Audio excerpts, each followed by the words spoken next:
Саламатсыңар урматтуу окуучулар. Биз Instagram баракчабыздагы мисалдардын чыгарылыштарын чыгарууну баштадык. Анда эмесе биринчи мисалыбыз. Так, алгач мисалдын шартын окуп түшүнө алайлы. Эгерде агасы бир жумушту 2 саатта, ал эми иниси 4 саатта аткарышса, анда экөө биригип ошол эле жумушту канча убакытта бүтүрүшөт деген суроо экен. Так, алгач логикалык жактан карап көрө турган болсок, экөө биригип аткарса бир жумушту, анда 2 сааттан азыраак убакытта бүтүрүш керек.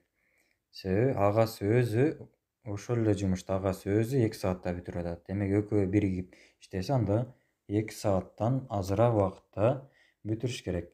Варианттардан демек В'сы же Г'сы экөөнүн бирөөсү болуш керек. Эми так маанисин чыгарып көрөлү. Так, агасы бир жумушту 2 саатта аткарса,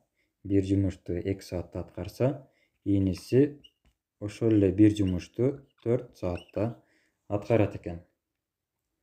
Эгерде экөө биригип аткарса, экөө биригип ошол эле бир жумушту аткара турган болсо, анда канча саатта аткарат деген суроо. Так, эсептейбиз. Бир жумушту экөө биригип аткарса, барабар канча болот? Так, бөлчөктүн астындагы жалпы бөлүм беребиз. Жалпы бөлүм муну 2-ге көбөйтүш керек. Так, 2ден 1 эткенбиз. Демек үстүн өзүн жаза турган болсок, жалпы бөлүм 4 көбөйтсөк 2 плюс 1. Так, барабар 1 бөлүнгөн 4төн 3 болот экен. 1 бөлүнгөн 4төн 3. Так, барабарды мына жерге жазайлы. Барабар. Демек 1ди бөлөт экенбиз 4төн 3кө. 1ди бөлөбүз 4төн 3кө.